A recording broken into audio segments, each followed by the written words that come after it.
The legendary killer known as Jason has been caught by the US government and is being held at a research facility. Because he can't truly be killed, the scientists plan to cryogenically freeze him. A guard keeps getting creeped out by Jason's stare, so he throws a blanket over his head.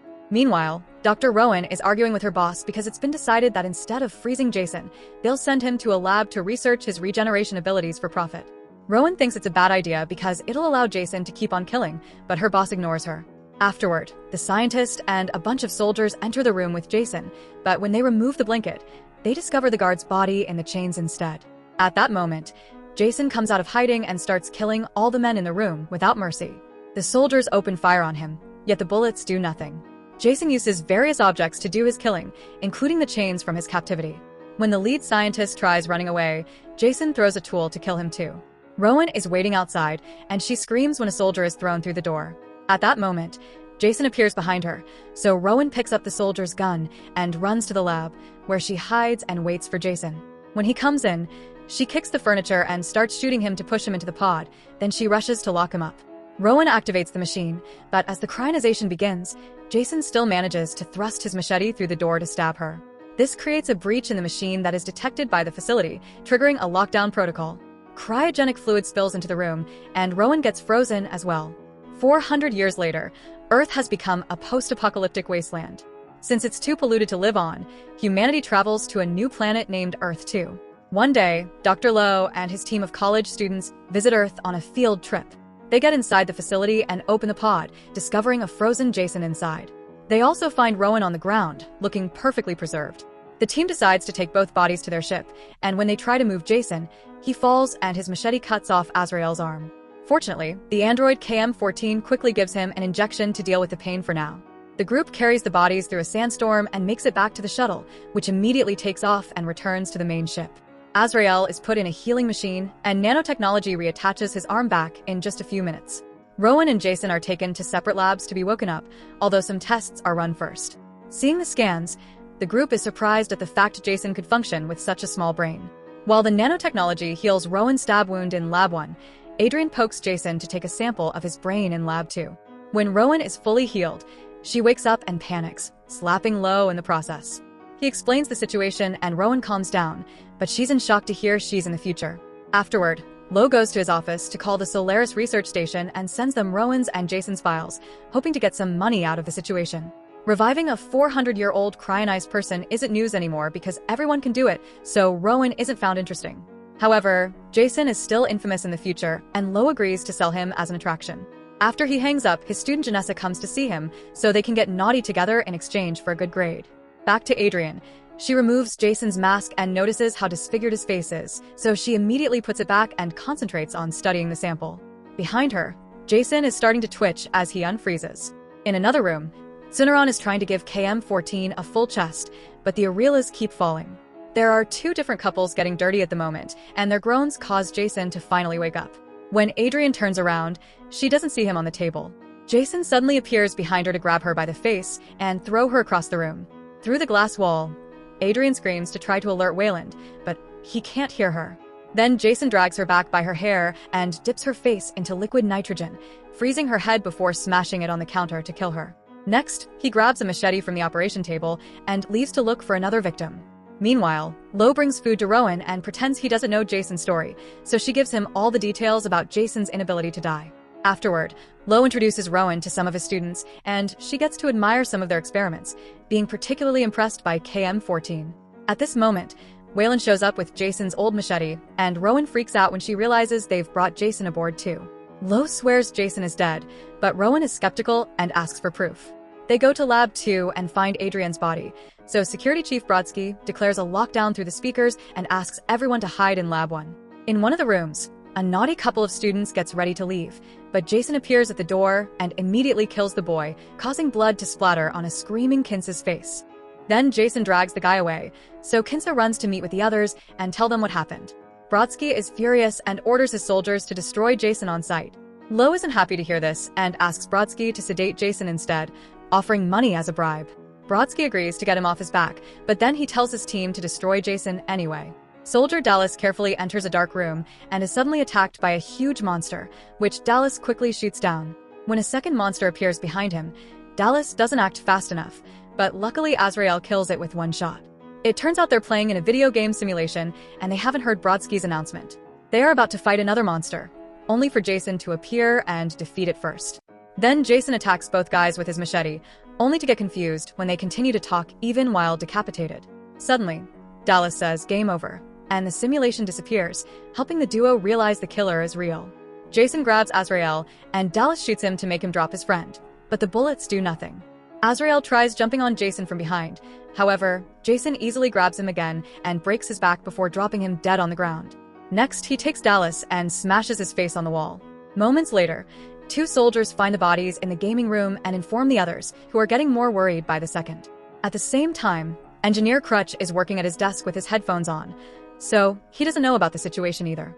Suddenly, he sees Jason approaching him in his mirror, and before he can react, Brodski and his soldiers show up and tell him to duck. They shoot Jason dozens of times, destroying half the room in the process. Once the fire is over, they realize Jason is gone. After Crutch leaves for Lab 1, the soldiers split up to look for Jason, believing he must be severely wounded. This allows Jason to keep on killing quietly. First, he grabs a soldier from the back and drags him into a corner to break his neck. Then he finds another soldier alone and attacks him with his machete. A fight ensues, and the soldier manages to land a couple of hits. However, Jason easily punches him off the rail and makes him fall on some machinery that impales him to death. Other soldiers soon find the body and inform Brodski, who tells them to keep going. Next, Jason surprises a woman from behind and cuts her throat. She doesn't die yet and stumbles into a teammate to beg for help, only to fall to her death. As her teammate grieves for her, Jason appears, and the soldier immediately opens fire. The bullets push Jason back into a hook, and the soldier pushes a button to suspend him in the air before telling the others on the radio that he won. However, Jason just jumps off the hook and kills him by cutting his body in two. Brodski tries to look for them and finds the last soldier hanging dead on the hook, meaning he's the only one left. Refusing to give up, Brodski keeps sneaking around until Jason's arm breaks through a wall and drags him against it to stab him. A smug Brodski says this isn't enough, so Jason stabs him again to actually kill him. In Lab 1, the group realizes they don't have protection anymore. Lo contacts the pilot and orders him to use hyperdrive to reach the Solaris port quickly. The ship does start going faster, but Jason appears behind the pilot and kills him as well. This causes the ship to fly blindly, and it crashes right into Solaris, destroying several buildings and causing multiple explosions that damage the system and the hull. The ship goes through the buildings and just keeps flying ahead, leaving the Solaris port behind. Lo considers trying to fly the ship back, but they see through the window that the port explodes. All the students worry, so Lo tells them they just need to wait for another ship to help them because he's already activated a beacon. At that moment, someone starts banging on the door and everyone screams, causing the pounding to stop. As they wonder the meaning of this, Jason bursts in through the glass wall connected to the other lab. The group panics and starts running away, hiding in another room that KM-14 locks up. Lo stays behind and tries talking to Jason, offering him fame and fortune. Jason finds his original machete and immediately shuts Lo up. Meanwhile, the group considers their options and remembers the shuttle. They agree to split with a plan. Rowan, Janessa, and Kinsa will go to the shuttle to get it ready while Waylander and Crutch pre-launch it from the bridge, where they find the pilot's dead body. They have to move him and clean up to use the control panel. Meanwhile, KM and Tsunaron start collecting important pieces to do some modifications and end up sharing a kiss. On their way to the shuttle, Rowan finds a soldier's body and takes the gun. Minutes later, she sees another body that seems to be alive, so she tells Janessa and Kinsa to go ahead while she checks this out. Rowan carefully moves around the spike on the wall and reaches the body, discovering that it's Brodski. He doesn't have much time left, but she still asks him to hang in there, because she'll come back for him. Once in the shuttle, Rowan asks for help to carry Brodski's body. Janessa contacts Crutch to confirm the shuttle is ready and asks for support for Rowan. Waylander soon meets with Rowan, but when they look for Brodski's body, they can't find it. At that same time, Crutch is startled by the pilot's head, which is being held by Jason. Crutch manages to warn the others on the radio before Jason pushes him against the power panel and electrocutes him to death. Hearing this, Kinsa panics and locks the door to the shuttle. Rowan, Kinsa, and Waylander beg her to let them in, but instead, she launches the shuttle prematurely. This causes the shuttle to crash into the ship, killing Kinsa and causing even more damage to the hull. The trio wonders what to do when they're suddenly cornered by Jason. Before he can attack, Tsunaron shows up just in time to show off the upgrades he's done to KM-14, who is now armed and ready to battle. Jason immediately throws his machete at her, and KM-14 falls to her knees in pain. Then Jason approaches her to finish her off. However, KM-14 is only pretending and quickly opens fire, making him fly back. She follows him with a big jump and keeps firing at him, occasionally mixing the bullets with a few kicks. After shooting at Jason for several minutes, KM-14 does more crazy jumping and lands on top of him. She gets ready to shoot his head, only for Jason to punch her off. When he's about to kill her, Brodski appears behind him and distracts him long enough for KM-14 to recover.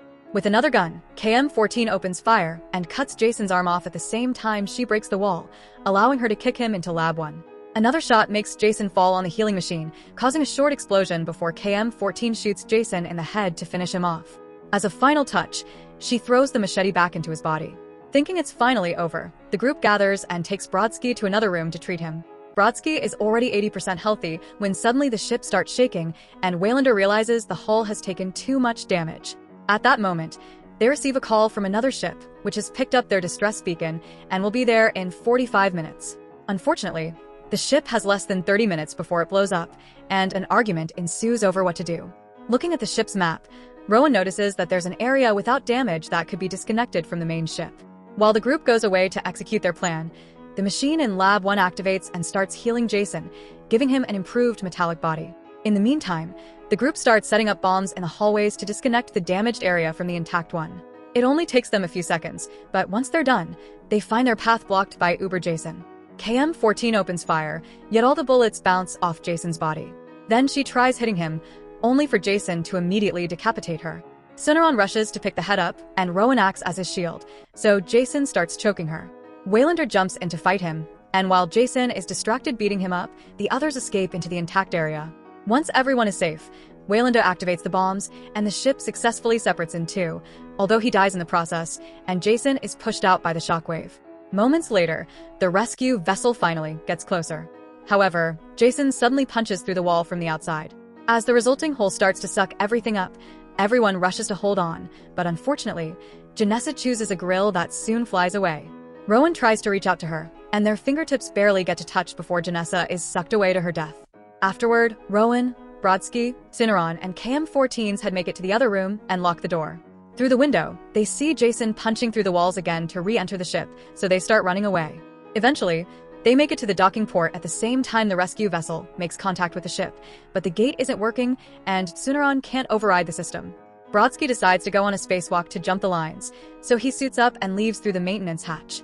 As Brodski works on the control panel, Tsunaron and Rowan hear Jason breaking down doors and making his way to them. To buy some time, Tsunaron connects KM-14's head to the computer and activates the video game simulation around Jason, using Earth's database of Jason's hometown to replicate it. At first, Jason is confused, but soon Tsunaron thinks he's been seen, so he adds another distraction: two women that offer Jason alcohol, Mary Jane, and premarital naughty times. Jason hates all those things, so when the women get in their sleeping bags naked, Jason grabs one of them and uses her to start beating up the other. At that moment, Brodski finally resets the system, and the gate opens. However, his messing with the wires also causes an explosion in the room that ends the simulation. As Jason comes for them, Rowan and Tsunaron run into the rescue vessel, only for Tsunaron to notice they forgot KM-14's head. Rowan goes back for her and rushes to the bridge when she sees Jason coming. The killer tries following her. However, Brodski shows up and closes the gate. The rescue vessel can't wait anymore and flies away while Brodski clashes with Jason. At the same time, this half of the ship also explodes. To Rowan and Tsunaron's horror, the shockwave sends Jason flying right toward them. Fortunately, Brodski is also sent in that direction and pushes him away. Then Brodski uses Jason as a shield as they fall through the atmosphere of Earth 2, burning them both down in the process. Rowan, Tsunaron, and KM-14 finally relax, glad it's over. On Earth 2, a couple sees a shooting star falling into a lake and decides to investigate. The star is actually Jason's head, which may still be alive. Thanks for sticking around until the end. Your support means everything. Don't forget to like, share, and subscribe. Catch you in the next recap.